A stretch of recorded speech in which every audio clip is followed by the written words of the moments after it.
우리가 믿음의 주요 온전케 하시는 예수를 바라보라 라는 주제를 가지고 쭉 말씀을 나누고 있습니다.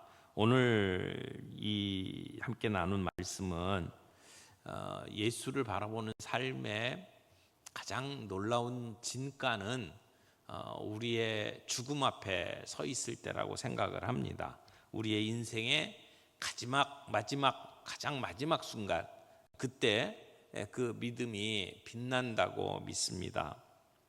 오늘 로마의 차갑고 어두운 감옥에서 생의 마지막 순간을 맞이하고 있는 사도 바울의 고별사라고 말할 수 있습니다.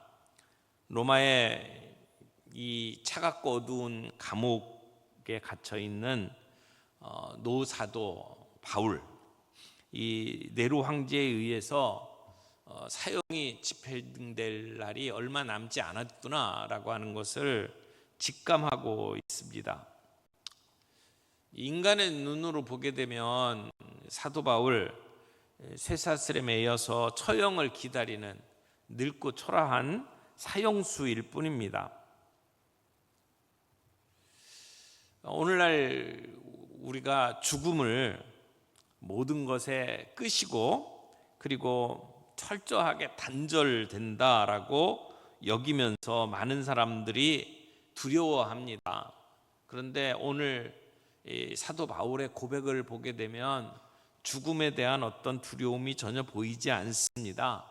오히려 당당한 승리자의 모습으로 오늘 미래를 바라보면서 이 놀라운 하나님을 높이며 찬양하는 그러한 내용으로 이야기를 하고 있습니다. 어떻게 보면 인생의 마지막 결승선을 통과하는 마라톤을 완주한 사람의 환희와 같은 그런 모습이 가득 차 있는 것을 보게 됩니다.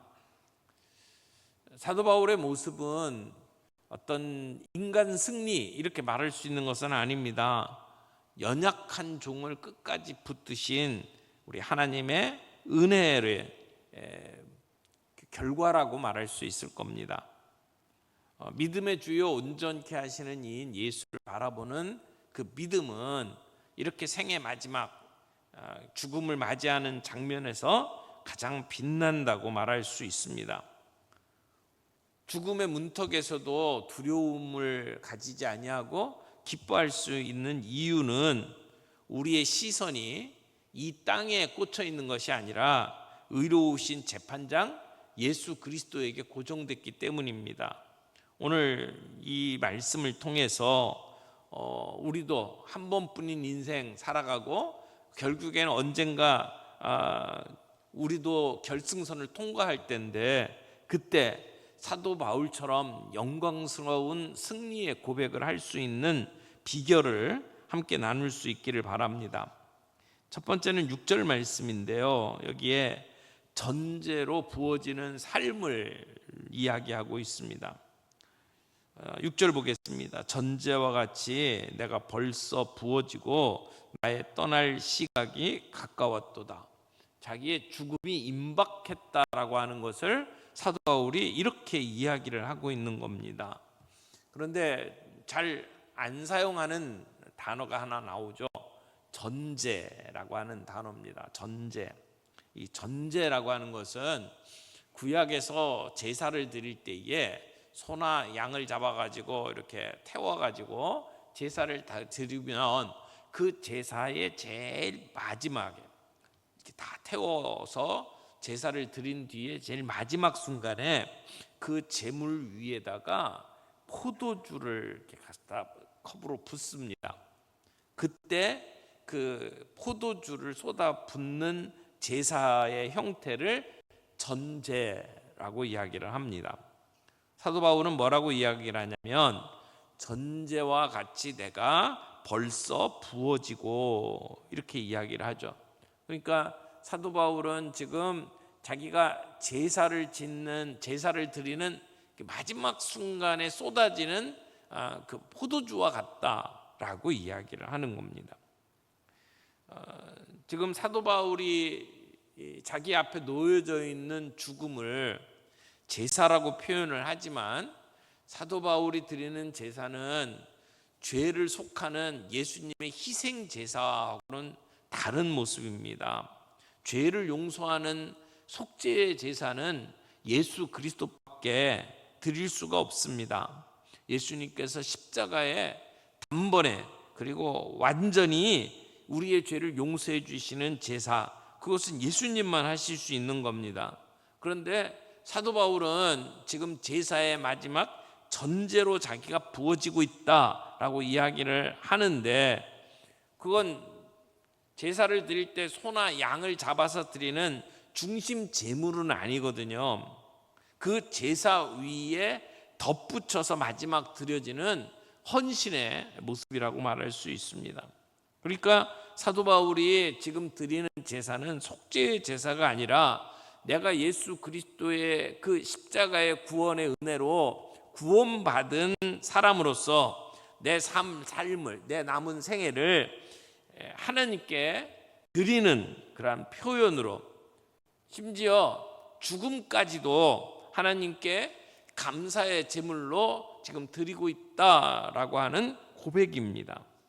지금까지 사도 바울은 자신의 생명과 모든 힘을 복음을 위하여, 교회를 위하여 아낌없이 쏟아 부었습니다. 그리고 이젠 자기 앞에 임박한 죽음마저도 하나님께 드리는 마지막 전제로 바라보는 겁니다.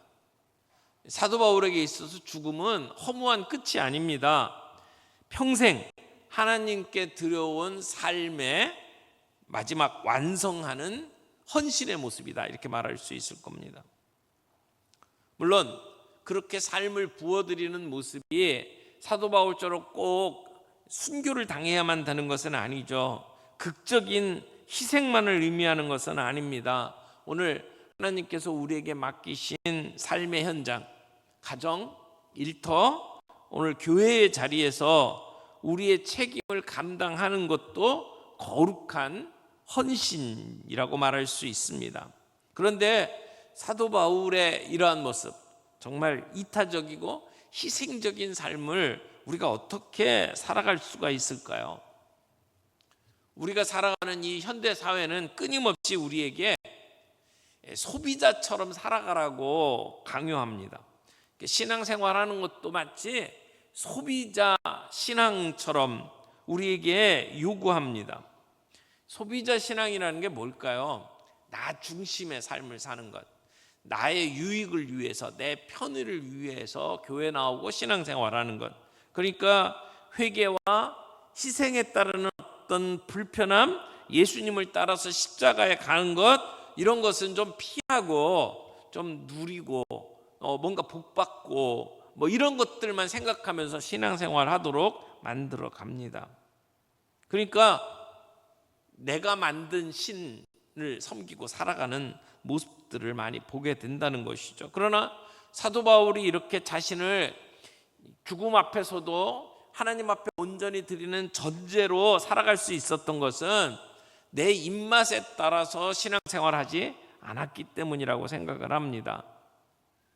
복음의 참된 의미를 알았고, 그래서 그 복음에 감사하는 마음으로 살아갔기 때문에 사도 바울은 죽음 앞에서도 내 삶이 하나님 앞에 올려지는 전제라고 이야기를 할 수 있었다고 생각을 합니다. 성경에서 말하는 진정한 희생이라는 것은 내가 쥐고 있던 나의 주권, 내 중심, 이건 내려놓고 하나님의 주권을 받아들이는 인생의 변화를 의미합니다. 우리를 위해서 자신의 모든 것을 내어주신 예수 그리스도의 십자가의 은혜를 경험할 때, 그때 우리는 비로소 소비자 신앙을 내려놓고 내가 가지고 있는 영적인 잘못된 환상을 내려놓고 하나님을 위해서 나 자신을 거룩한 제사로 드릴 수 있게 된다고 믿습니다. 지금 사도 바울은 6절 본문에서 나의 떠날 시각이 가까웠도다, 이렇게 이야기를 합니다. 사도 바울은 자기가 죽음을 맞이하는 것을 떠난다라고 표현했죠. 떠날 시각이 가까웠다. 여기서 말하는 떠난다라고 하는 것은 뭔가 매어 있던 것을 풀고 떠나는 것을 의미하는 그런 느낌이 있는 단어예요. 그러니까 텐트를 쳤다가 텐트를 풀고 그리고 떠나는 것, 또는 배가 항구에 정박했다가 이렇게 매어 있는 그 밧줄을 풀고 배가 출항을 하는 그런 이미지를 가지고 있는 표현입니다. 예수를 바라보는 자의 죽음은 끝이 아니라 영원한 하늘의 항구이신 우리 주님께로 닻을 올리고 떠나는 것과 같다라고 사도 바울이 이야기를 하는 거예요. 우리가 맞이하는 죽음은 늘 슬프고 늘 비정상적이지만, 그러나 예수 그리스도께서 십자가에서 죽음을 이기셨기 때문에 더 이상 그 죽음이 정죄와 멸망의 문은 아니라고 하는 것입니다. 우리가 죽는 순간 우리는 주님과 함께 있게 되고 마지막 몸의 부활을 기다리게 된다는 것입니다. 팀 켈러 목사님이 죽음을 이렇게 표현했어요. 죽음이 우리의 삶의 모든 것을 다 빼앗아 가지만 결코 잃어버릴 수 없는 단 한 가지는 바로 우리를 품어주시는 하나님의 사랑이다, 이렇게 말했습니다.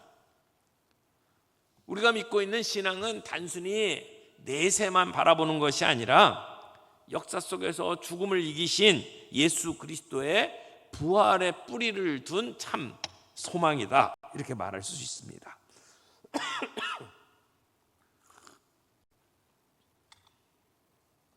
그래서 이 소망을 가지고 있던 디트리히 본회퍼가 자기의 처형을 눈앞에 두고 그리고 이렇게 표현을 했어요. 자기의 죽음을 이렇게 표현을 했어요. 영원한 자유로 가는 길목의 최고의 축제. D.L. 무디는 죽기 전에 이렇게 얘기했습니다. 내 부고가 실리거든. 믿지 말아라. 나는 지금보다 더 살아있을 것이다 라고 선언을 했습니다. 신앙을 가지고 있는 사람이 바라보는 죽음의 모습이 이렇다고 말할 수 있습니다. 우리는 세상으로부터 부름받은 예수 그리스도의 제자로서 이 땅에서 예수님을 닮는 것을 목표로 십자가의 길을 걷는 사람들입니다. 사도 바울이 십자가에서 나를 대신해서 죽으신 주님의 은혜에 철저히 사로잡혀 있었기 때문에 그 로마의 차가운 감옥에서도 자기의 마지막 순간 그 처형을, 자기의 생명을 조금 더 아까워하지 아니하고 기쁨으로 마지막 순간 붙는 전제처럼 생각을 했다는 것입니다. 두 번째는 세 가지 믿음의 고백을 하고 있습니다. 7절 보겠습니다. 7절 다 같이 읽겠습니다. 시작.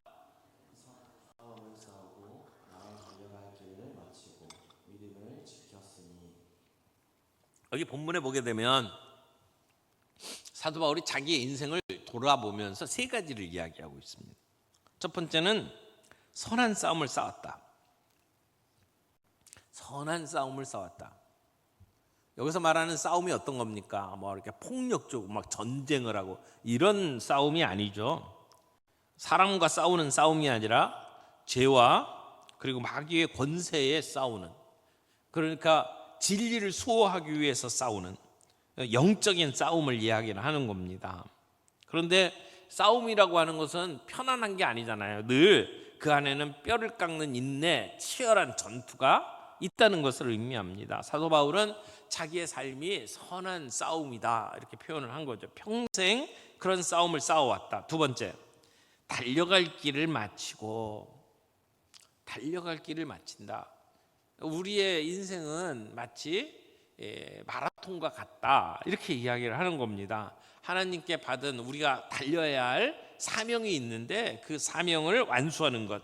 그러니까 신앙생활은 단거리가 아니라 장거리, 마라톤과 같은 경주라고 이야기를 하는 겁니다. 그리고 사도 바울은 자기에게 맡겨준 그 모든 코스를 다 완주했다라고 이야기를 하는 거죠. 달려갈 길을 마치고 그 다음에 믿음을 지켰으니, 하나님을 향한 믿음, 예수 그리스도를 향한 신앙, 이걸 지켜냈을 뿐만 아니라 변질되기 쉬운 이 세상 속에서 하나님이 맡겨주신 복음의 진리를 끝까지 파수했다, 이런 얘기가 이 믿음을 지켰다라는 말의 뜻이라고 생각을 합니다. 사도 바울은 자기의 유익을 위해서만 신앙생활한 것이 아닙니다. 사도 바울과 함께 동역했던 데마라고 하는 사람 여러분 기억하십니까? 한때 사도 바울과 함께 사역을 했지만 이 세상을 사랑하여 바울을 떠난 사람입니다. 그런데 바울은 숱한 환난과 어려움 속에서도 그냥 가만히 그 고통이 지나가기만 참고 있었던 것이 아니라 장애물이 있으면 뛰어넘고 가로막히면 뚫고 나아가는 그런 적극적인 인내를 통해서 그 선한 싸움을 싸웠고 달려갈 길을 마친 사람입니다. 근데 우리는 사도 바울이 지금 내 선한 싸움을 싸우고 달려갈 길을 마치고 믿음을 지켰다라고 하는 고백을 들으면 종종 바울은 참 완벽한 사람이구나, 우리가 그렇게 생각하기 쉽습니다. 사도 바울이 자기가 믿음을 지켰다라고 고백을 하지만 그 믿음을 지켰다라고 하는 것이 자기 스스로 자기 힘으로 보존했다라고 하는 뜻은 아닙니다.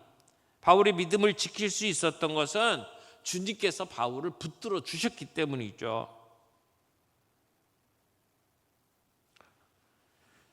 오늘 사도 바울이 경주를 마칠 수 있었던 이유가 그가 완벽해서가 아니라 실수도 했고 고난도 많았고 어떻게 보면 엉망진창 같은 일상 속에서도 사도 바울이 포기하지 않고 묵묵히 예수 그리스도를 바라보면서 살았기 때문입니다.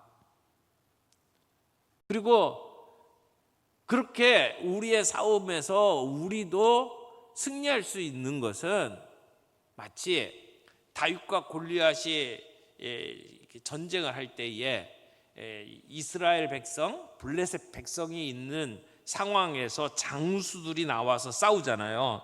그래서 다윗이 골리앗을 쳐 이겼을 때에 온 백성이 이긴 게 돼버렸잖아요. 그것과 똑같이 우리의 챔피언이 되신 예수 그리스도께서 십자가에서 우리의 가장 큰 원수가 된 죄와 사망을 맞서 싸우고 승리하셨기 때문에, 우리의 대장 예수님이 승리하셨기 때문에 우리도 승리할 수 있다는 것을 이야기하는 겁니다. 그래서 믿음의 주요 온전케 하시는 예수를 바라보면 우리도 예수님처럼 죽음을 승리할 수 있다라고 말할 수 있다는 것이죠. 그리고 8절 마지막, 오늘 사도 바울이 이렇게 처절한 고난과 죽음의 위협 속에서도 끝까지 믿음의 경주를 완주할 수 있었던 원동력이 어디에 있느냐? 그가 바라보는 시선이 달랐다는 것을 보여줍니다. 8절 보겠습니다. 이제 후로는 나를 위하여 의의 면류관이 예비되었으므로 주 곧 의로우신 재판장이 그날에 내게 주실 것이며, 이렇게 이야기합니다. 그러니까 사도 바울의 시선이 어디 있다는 얘기예요? 썩어질 세상의 영광이 아니라 마지막 심판대에서 의로우신 재판장이 예수 그리스도께서 우리에게 씌워주실 의의 면류관, 그 하늘의 상급에 사도 바울의 시선이 고정되었다라고 하는 것입니다. 여러분, 그 당시에 재판장은 무서운 사람입니다. 로마의 최고의 재판장은 네로 황제였지 않습니까? 그의 불의한 사형 판결을 참아내야만 했던 것이 사도 바울이었습니다. 그런데 오늘 사도 바울은 그보다 더 높이 있는 의의 재판장을 바라보는 거죠. 의로우신 재판장. 그 의로우신 재판장이 우리를 심판하실 때, 마지막 날 산자와 죽은 자를 심판하시는 그 재판장이 우리를 심판하실 때에 우리에게 줄 의의 면류관, 그걸 바라보고 있다는 겁니다. 그런데 그 재판장이 어떤 분입니까?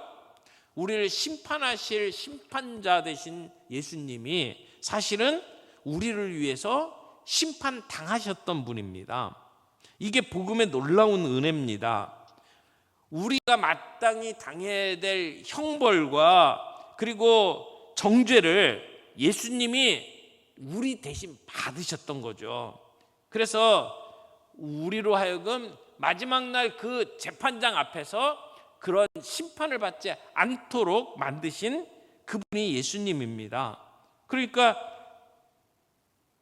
심판당하신 심판자시죠. 그 예수님이 우리에게 마지막 날 우리의 삶을 보시며 우리에게 주실 의의 면류관, 그 당시에 올림픽 게임에서 사람들이 받았던 면류관은 금방 시들어버리는 월계수 면류관이었습니다. 그런데 예수님께서 주실 면류관은 썩지 아니할 의의 면류관이라고 이야기를 합니다. 그러니까 우리가 주님을 위해서 헌신한 삶을 주님께서 인정해 주시고 우리에게 영광의 상급을 주신다라고 하는 것이죠. 사랑하는 성도 여러분, 이 땅에서 내게 주어지는 이익과 보상보다 하나님께서 언젠가 우리에게 주실 의의 면류관, 내 머리에 씌워주실 그 의의 면류관을 바라보면서 살아가는 사람은 깊이 뿌리 내린 나무처럼 흔들리지 않는다는 겁니다. 사도 바울이 힘든 그 고난 속에서도 죽음 앞에서도 두려워하지 아니하고 오늘 이렇게 외칠 수 있었던 것은 그의 시선이 언젠가 주님이 주실 그 의의 면류관을 바라보고 있었기 때문이라는 것입니다. 자, 결론적으로 8절 뒷부분 보겠습니다. 8절, 주님이 어떻게 하실 것인지를 여기 이야기하죠. 내게만 아니라 주의 나타나심을 사모하는 모든 자에게도니라. 그러니까 사도 바울이 확신했던 이 영광의 의의 면류관이 결코 사도 바울 한 사람만을 위해서 준비된 것이 아니라는 것입니다. 나에게만 아니라 사도 바울 자신에게만 주어지는 독점물이 아니라는 겁니다. 이 면류관은 주의 나타나심을 사모하는 모든 자, 곧 재림하신 예수님을 향해서 시선을 고정하고 오늘 하루하루의 삶 속에서 믿음의 경주를 하는 모든 성도들, 우리에게 예비된 것이다 라고 이야기를 하는 거죠. 그러므로 우리의 신앙은 예수 믿고 이 땅에서 우리가 잠시 누리는 그 유익과 이익에만 꽂혀 있으면 안 된다는 겁니다. 언젠가 주님이 나타나셔서 우리에게 주실 그 의의 면류관을 열망하며 바라보는 신앙이 필요하다는 것이죠. 오늘 우리는 이 험한 세상에서 어떤 신앙의 경주를 하고 있습니까? 영원하지 않을 것을 위해서 목숨을 걸고 있지는 않습니까? 영원한 것을 소유하기 위해서 지불해야 할 대가를 두려워하면서 오늘 뒤로 주춤주춤 물러서고 있지는 않습니까? 허탄한 신화를 버리기를 바랍니다. 소비자 종교를 내려놓기를 바랍니다. 세상의 허무한 것에 우리의 시선을 빼앗기지 않기를 바랍니다. 우리를 얽매이는 무거운 것들, 짓누르는 죄를 단호하게 벗어버릴 수 있기를 바랍니다. 그리고 우리의 표대가 되시는, 그리고 우리를 온전케 하시는 예수 그리스도를 바라보는 우리의 삶이 되기를 바랍니다. 매일 우리가 살아가는 삶의 모든 순간순간마다 때로는 평범하고 지루하고 그리고 고통스러운 우리의 일상에서 우리를 위해서 모든 것을 쏟아부으셨던 예수 그리스도를 바라보면서 우리가 한 방향으로 꾸준히 끊임없이 순종의 길을 걸어갈 수 있는 저와 여러분들이 될 수 있기를 바랍니다.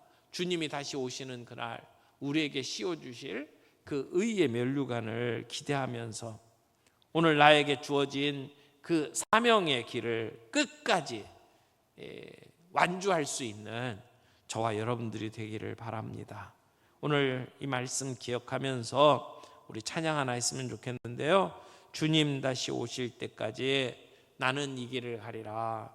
좁은 문 좁은 길 나의 십자가를 지고 이 길 갑니다 고백하면서 우리의 사모하는 주님, 나에게 의의 면류관을 씌워주실 그 주님을 바라보며 함께 우리 찬양할 수 있기를 바랍니다.